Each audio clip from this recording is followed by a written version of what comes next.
भगवत श्रवणानुरागी सभी श्रोता बंधुओं एवं भक्ति स्वरूपा माताओं बहनों, देखिए हम और आप बहुत दिन से सुनते आ रहे हैं कि गुरु गोविंद दोनों खड़े काके लागों पाए, बलिहारी गुरु आपने गोविंद दिए मिलाए। परंतु आज तक यह पता नहीं लगा कि गुरु गोविंद कहाँ मिले थे, किसने मिलाए थे। इसी बात को आज हम एक दृष्टांत के द्वारा आपको समझाएंगे। देखिए, एक राजा थे। राजा का एक बहुत सुंदर बगीचा था। वो बगीचा फलों से लदा हुआ था, वृक्ष उसके, बहुत सुंदर बगीचा। परंतु उस बगीचे में कोई ऐसा रोग आ गया, कोई ऐसी बीमारी लग गई कि सारे वृक्ष सूख गए, सारा बगीचा सूख गया। राजा ने बहुत प्रयत्न किए हरा भरा करने के लिए, परंतु सब राजा असफल रहा। बगीचा सूखा ही रह गया, सारे वृक्ष सूख गए, सारे पेड़ सूख गए। एक दिन क्या हुआ कि एक संत भगवान उस बगीचे में आए। भैया, तो संत के बगीचा में आते ही वो बगीचा हरा भरा हो गया। वहाँ माली था। माली ने देखा ये चमत्कार हो गया। माली ने उसे प्रणाम किया संत भगवान को, और प्रणाम करने के बाद में कहा, महाराज आप यहाँ विराजिए, मैं अपने महाराज को बुला के लाता हूँ।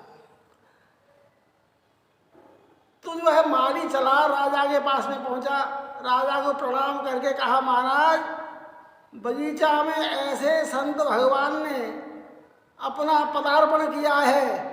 संत भगवान पधारे ही बगीचा के अंदर तो बगीचा हरा भरा हो गया। राजा को बड़ा आश्चर्य हुआ कि इतना चमत्कार। राजा ने कहा कि मुझे मिलना चाहिए ऐसे संत भगवान से। तो राजा मिलने के लिए अपने मंत्रियों को, सेवकों को लेके चला। परंतु राजा ने सोचा, जब किसी को मिलते हैं ना तो उसे भेंट देनी पड़ती है, ये हमारा व्यवहार है। कहते हैं ना, वैद गुरु और ज्योतिषी, बड़े भ्रात और राज, बिना भेंट इनसे मिले तो सिद्ध न होवे काज। भैया, वैद से, राजा से, ज्योतिषी से, महापुरुषों से मिलना होता है तो भेंट दी जाती है, भेंट के द्वारा मिलते हैं, ये हमारा व्यवहार है। तो राजा ने एक थाल जवाहरात का भरवा लिया और सेवकों पे उसे सेवक को दे दिया कि चलो ले चलो मेरे साथ में, और अपने मंत्रियों को साथ लेके राजा पहुंच गया संत भगवान के पास। पैदल ही गया। क्यों कि संतों से मिलना हो भैया तो पैदल ही जाना चाहिए।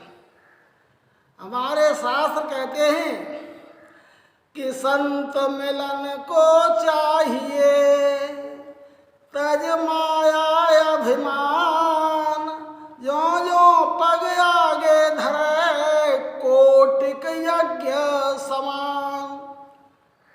पैदल ही संतों से मिलने जाना चाहिए। एक एक पग पर करोड़ों यज्ञों का फल मिलता है। तो राजा पैदल ही गए। पैदल जाकर के राजा ने जाकर के और संत भगवान के चरणों में प्रणाम किया और कहा, आज मेरा बड़ा अहोभाग्य है, आपका दर्शन हुआ है। तो क्यों दर्शन हुआ? अब मुझे भरोसा हो गया परमात्मा मेरे में बड़े प्रसन्न हैं। क्यों कहते हैं ना कि अब मोए भरोसा हनुमंता, बिन हरि कृपा मिले नहीं संता। जब भैया भगवंत कृपा करते हैं तो संत मिलते हैं। आज भगवान ने मेरे पर बड़ी कृपा की कि आपका दर्शन हुआ और मेरा बगीचा हरा भरा हो गया महाराज। अब आप ये भेंट स्वीकार कीजिए। तो थाल में जवाहरात भरी हुई थी, हीरा मोती जवाहरात। संत को वो चरणों में रख दिया। संत बोले, भैया अरे राजन, मुझे इसका क्या करना है? भाई मैं तो एक संत हूँ, मोह और माया से दूर रहता हूँ, मुझे नहीं चाहिए। ये किसी गरीबों को बांट दो या किसी को अपना काम करो प्रजा का, मुझे नहीं चाहिए। अब संत से मिल करके राजा वापस आने लगे, उस जवाहरात का जो थाल भरा हुआ था उसे लेकर के। इधर जो लौट करके आए थे, ग्वाला रास्ते में गाय चला रहा था। जब राजा इधर से गए थे तब भी उसने देखा था कि राजा ये थाल लेके जा रहे हैं अपने मंत्रियों के साथ में, और वापस आए तो भी थाल ढका हुआ था रूमाल से। तो आगे आ गया राजा के वो जो ग्वाला था गाय चराने वाला, और हाथ जोड़ के बोला, महाराज प्रणाम करता हूँ आपको, पर मुझे आप थोड़ा ये बताएंगे आप कहाँ गए थे और कहाँ से आ रहे हैं? राजा ने कहा, भैया हमारे बगीचे में संत भगवान आए हैं, मैं उनके दर्शन के लिए गया था। अच्छा महाराज, और ये आप थाल ले गए इधर से भी वापस ला रही है, क्या है? कि इसमें जवाहरात है, हीरा मोती हैं, मैं भेंट ले गया था उनको, उन्होंने भेंट स्वीकार नहीं की है। ग्वाला बोला, महाराज अगर आप चाहें तो इस भेंट को मैं देख सकता हूँ, उनको स्वीकार करा दूँ। राजा बोले, बहुत अच्छी बात है, तुम ले जाओ। तो राजा से उस थाल को लेके ग्वाला चला गया, और ग्वाला ने जाकर के संत भगवान को प्रणाम किया और कहा, महाराज ये भेंट स्वीकार कीजिए। संत भगवान बोले, बेटा अरे राजा भी लाए थे इसको, मैंने मना कर दिया, मुझे क्या करना है, मैं माया से दूर रहता हूँ।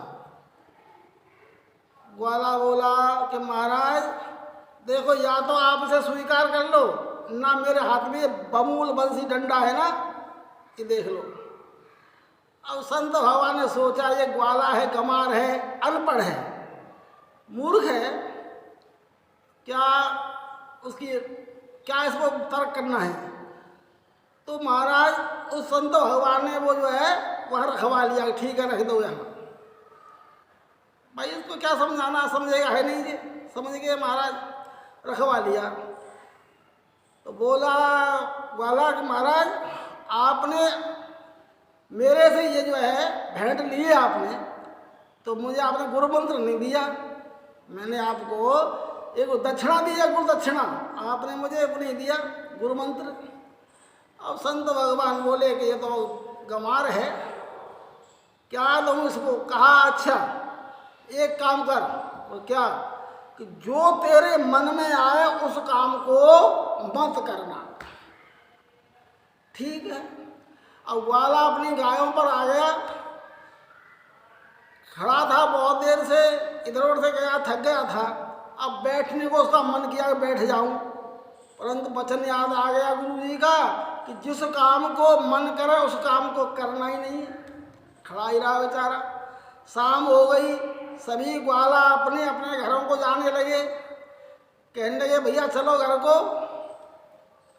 अब ग्वाला कहता है, भैया आप भी कह रहे हो घर चलो, मेरा मन भी कर रहा है घर चलूं, पर मेरे गुरु का वचन है जिस काम को मन करे उसे नहीं करना है, तो मैं नहीं जाता हूँ। अब ग्वाला घर पहुँच गए तो घर वाले उसके बोले, हमारा लाला, हमारा बेटा कहाँ है, हमारा बच्चा कहाँ है? अन्य ग्वाला बोले, वो तो वहाँ खड़ा हुआ है महाराज। बोले, महाराज जी आप चले जाओ। घर वाले उसके माता पिता भाई सारे आए, कहा बेटा घर चलो, शाम हो गई, अब रात होने वाली है।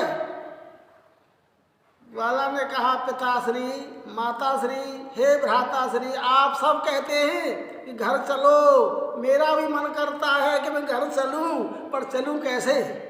क्योंकि मेरे गुरु का वचन है जिस काम को मन करे उसे नहीं करना है, तो मैं नहीं जा सकता। तो बोले भैया ले खाना खा ले, खाना मंगा लिया। कि पिताजी आप भी कहते हो खाना आके खाने के लिए और मुझे भूख भी लगी है, मेरा मन करता है, पर मेरे गुरु का वचन है जिस काम को मन करे उसे नहीं करना है। मुझे प्यास भी लगी है और आप भी कह रही, पर मेरा गुरु का वचन है जिस काम को मन करे उसे नहीं करना। न बैठा न खाया न पिया, खड़ा ही रहा उस जगह पर। अब तो देखिए क्या होता है, भगवान का सिंहासन हिलने लगा। नारद जी को याद किया भगवान ने। नारद जी पहुंचे, बोल देखो मेरे किस भक्त पर भीड़ है, कौन भक्त मेरा तप कर रहा है, कौन सा भक्त मेरा मेरी तपस्या कर रहा है।